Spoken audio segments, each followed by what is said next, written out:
Hey guys, Dora here and welcome back to my channel, or if you're new here, welcome.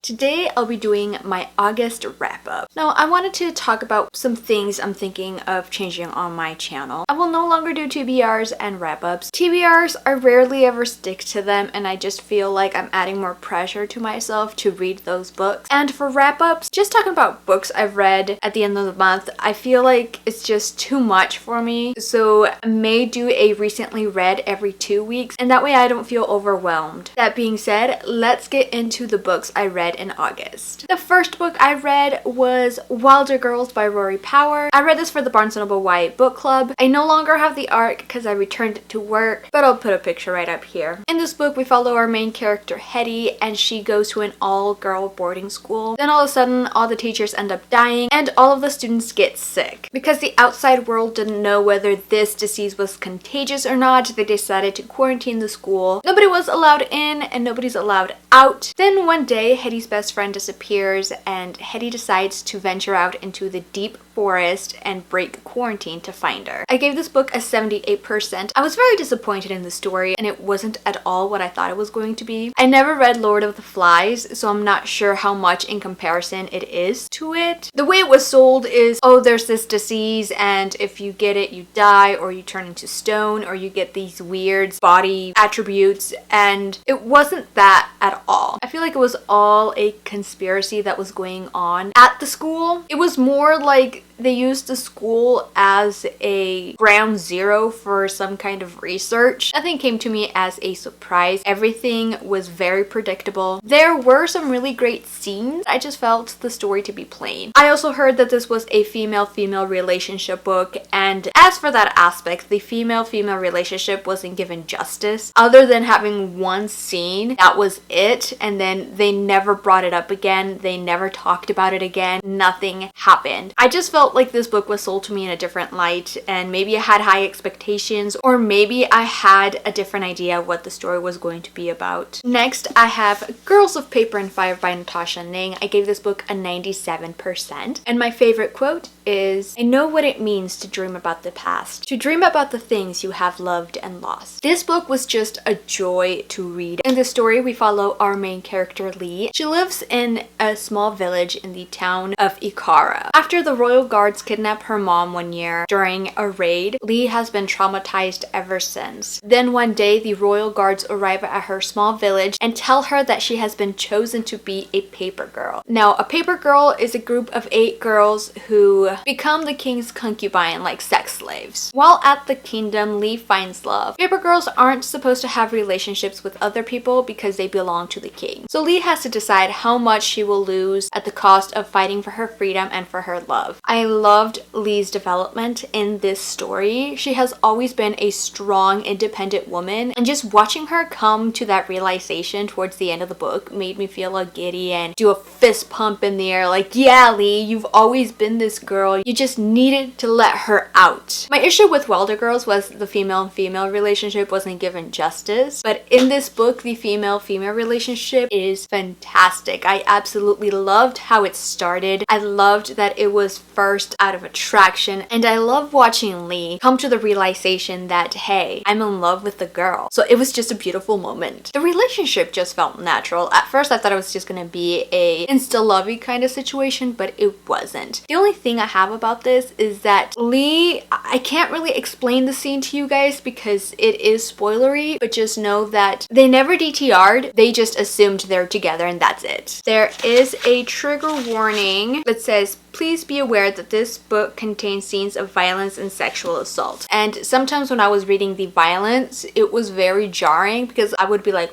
wow, okay. Next, I have Clockwork Prince by Cassandra Clare. I gave this book a 98%. I'm not gonna say much about the synopsis because I'm pretty sure you all know what the Shadowhunters is about. This was my second read-through of this and I absolutely adored it. Everything is so heartbreaking. Though I'm always and will be Team Gem, that doesn't mean I don't care for Will. So just watching Will and how he's hurting inside, I'm just like, Tessa, why must you do this to them? I just just really enjoyed it. I had so much fun reading it. I can't wait to continue on with the Shadowhunter world. I do have plans to finally get to Lady Midnight because I really want to finish that trilogy. Next, I have Orange by Ikigo Takano, and I bought this book off of Becca's recommendation. We follow a group of friends, and one day Nahu, our main character, receives a letter from herself 10 years in the future saying if she doesn't change some decisions and she doesn't change certain situations in her life, then one of the guys in her friends group will die. I gave this book an 89%. I loved the story. I love how warm and cutesy it was. It really did make me laugh. It made me giddy. The only problem I have with the story is the same problem that Becca has, is that I feel like the story is saying that we have the power to save people from committing suicide. So all I'm gonna say is that message is clearly a little bit problematic if you think about it, and I'm just gonna leave it at that. Next, I have The Daughter of Sherlock Holmes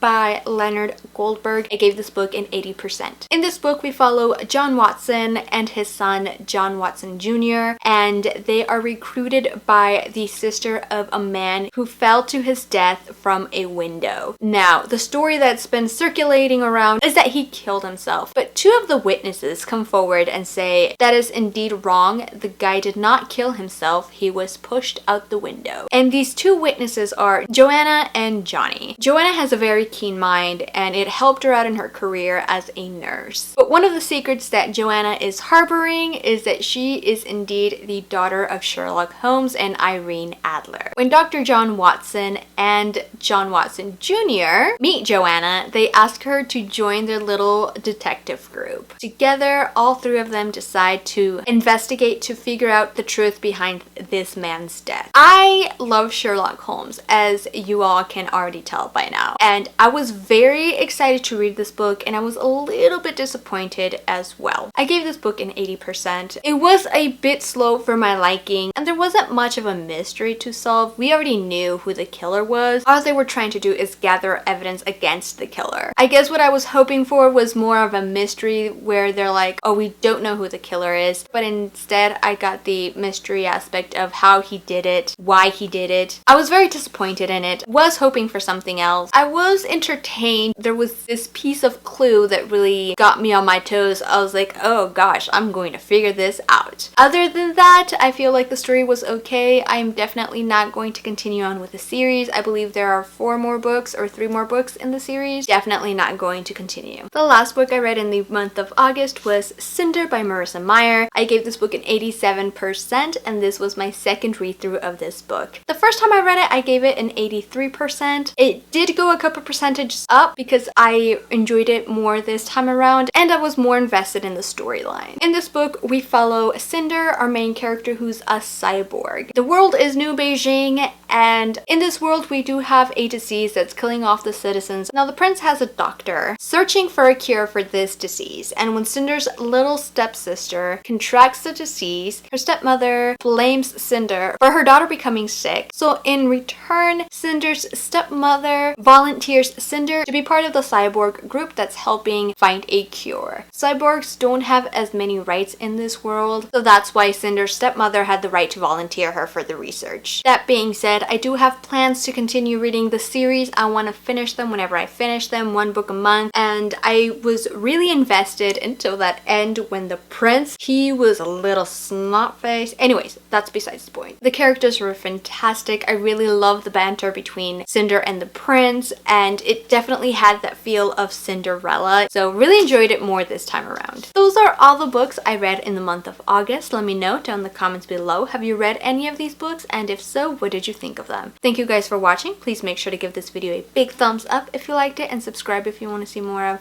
my face, and I'll see you in my next video. Bye!